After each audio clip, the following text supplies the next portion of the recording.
Bab 24, Harga Kemenangan. Hei! Hei!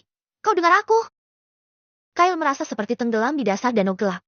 Tubuhnya berat, pikirannya kabur, dan setiap upaya untuk bergerak terasa sia-sia. Astaga! Dia masih bernapas! Cepat! Pegang kepalanya, jangan biarkan lidahnya terlipat. Aku bilang dari tadi, jangan asal guncang.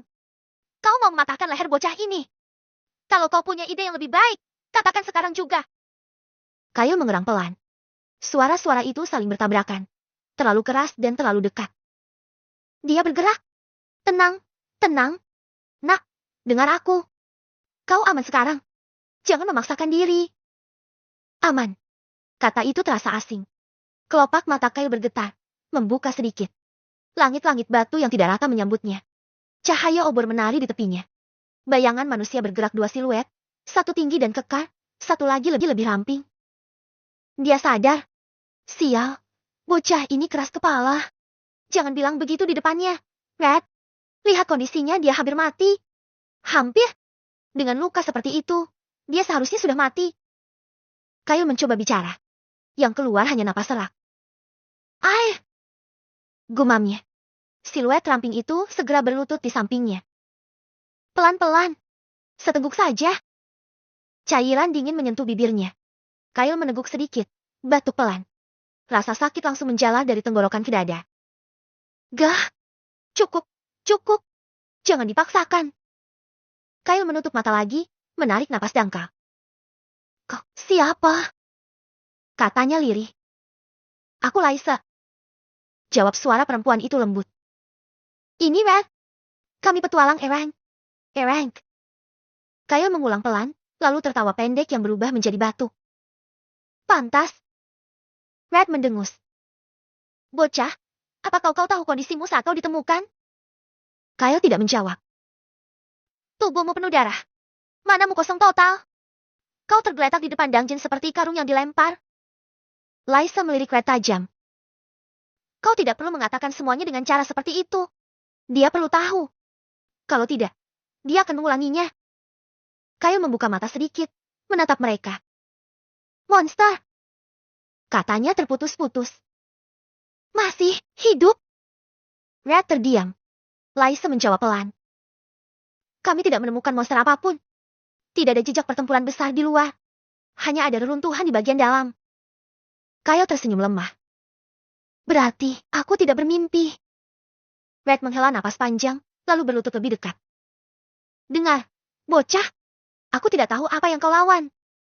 Tapi satu hal jelas, itu bukan sesuatu yang seharusnya kau hadapi sendirian. Kyle memalingkan wajah. Sendirian, lebih aman. Laisa terkejut. Apa maksudmu? Kyle tidak langsung menjawab. Ia teringat party sementara itu. Teriakan. Langkah kaki yang menjauh. Lorong yang ditinggalkan. Aman, dari apa? Tanya Laisa hati-hati. Kyle membuka mulut, lalu menutupnya lagi. Tidak penting. Red mendecak pelan. Keras kepala sekali. Mereka terdiam sejenak. Suara api obor berderak. Kyle merasakan tubuhnya mulai menggigil. Demam. Kata Laisa cepat. Lukanya juga belum sepenuhnya stabil. Aku akan panggil tabib guild. Kau jaga dia. Pergi sekarang. Red berdiri, menatap Kyle sebentar. Jangan mati dulu, bocah. Aku ingin mendengar cerita lengkapnya. Kyle tidak menjawab. Saat Red pergi, Laisa tetap di sisinya. Ia membuka tas kecil, mengeluarkan kain bersih dan ramuan. Ini akan perih. Katanya lembut. Kyle mengangguk lemah. Saat ramuan menyentuh lukanya, rasa panas menyengat membuatnya meringis. Maaf. Kata Laisa refleks. Tidak apa. Kyle berbisik. Aku masih hidup. Laisa berhenti sejenak, menatap wajahnya. Kau tahu, kebanyakan petualang seusiaku saja tidak akan selamat dari kondisi ini. Kyle tersenyum tipis. Aku bukan kebanyakan orang. Itu bukan kesombongan. Hanya fakta pahit. Beberapa menit berlalu. Kyle kembali setengah tertidur saat suara langkah kaki mendekat. Kita bawa dia ke guild. Kata Red. Tabib sudah siap. Baik. Mereka mengangkat Kyle dengan hati-hati. Setiap gerakan membuat tulangnya berteriak kesakitan. Namun ia menggertakkan gigi. Jangan pingsan, pikirnya. Aku tidak boleh pingsan. Guild terasa berbeda saat ia masuk. Atau mungkin, ia yang berbeda. Suara percakapan meredup saat mereka melihat kondisinya. Bukankah dia bocah itu? Yang selalu ambil misi sendirian? Darahnya sangat banyak. Kyle mendengar bisikan-bisikan itu seperti gema jauh. Ia dibaringkan di ranjang. Seorang tabib tua mendekat. Wajahnya serius. Mana nol total? Gumamnya. Otot terkoyak. Tulang retak kecil. Dan ini. Ia berhenti sejenak, menatap kepala Kyle. Tekanan mental berat. Red mengernyit. Maksudmu? Tabib itu menatap Kyle langsung. Kau memaksakan skill yang belum siap tubuhmu terima, bukan? Kyle menutup mata. Ya. Tabib menghela napas. Anak bodoh. Laisa tersentak. Hei, tapi masih hidup. Lanjut tabib itu. Itu sudah keajaiban. Kyle tersenyum lemah. Berapa lama? Tanyanya. Minimal beberapa hari. Jawab tabib. Dan jangan coba aktifkan skill apapun. Kyle mengangguk. Namun di dalam hatinya, ia tahu. Itu janji yang sulit. Beberapa jam kemudian, Kyle terbangun lagi. Kepalanya masih berat, tapi dunia lebih fokus. Red duduk di kursi dekat ranjang, menyilangkan tangan. Sudah sadar, pahlawan kecil. Kyle mendengus pelan. Jangan panggil aku begitu. Syukurlah. Aku juga benci pahlawan. Kyle melirik sekeliling.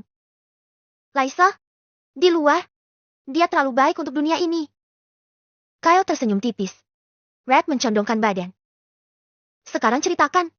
Apa yang kau lawan? Kyle terdiam. Wandering Eye tidak aktif. Namun ingatan itu jelas. Guardian Spawn. Katanya akhirnya. Red membeku. Apa? Aku bilang, Guardian Spawn. Red tertawa pendek, tidak percaya. Itu monster penjaga inti dungeon. Rank tingkat tinggi. Dia tidak mungkin muncul di lorong tengah. Aku tahu. Dan kau bilang, kau mengalahkannya. Kyle tidak menjawab. Hanya menatap langit-langit. Red mengusap wajahnya. Sial.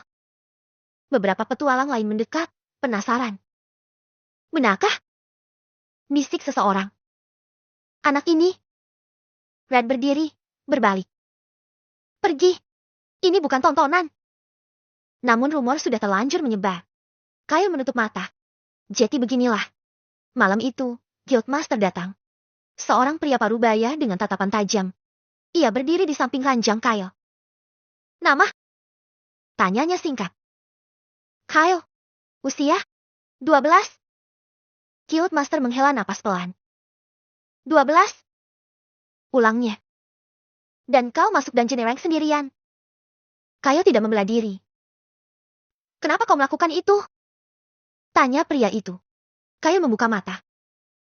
Karena ada sesuatu yang harus aku lunasi. Keheningan jatuh. Guildmaster menatapnya lama. Aku akan jujur. Katanya akhirnya. Gaya bertarungmu berbahaya. Jika kau mati, itu tanggung jawab kami. Kyle menelan ludah. Namun, lanjutnya. Kami tidak bisa mengabaikan hasilmu. Ia meletakkan lencana baru di meja samping. Mulai hari ini, kau terdaftar sebagai petualang Rank Plus. Misikan terdengar. Kyle menatap lencana itu. Ini, hadiah. Ini peringatan. Jawab Guildmaster Data. Naik pangkat berarti pengawasan lebih ketat. Kyle mengangguk pelan. Aku mengerti. Guildmaster berbalik. Satu hal lagi, Kyle. Kyle menatapnya.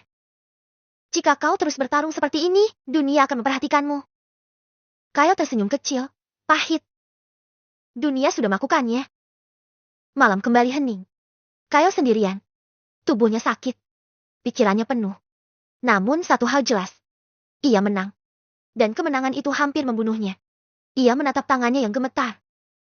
Inilah harganya. Api tekad menyala pelan di dadanya. Jika dunia menuntut harga, ia akan membayarnya.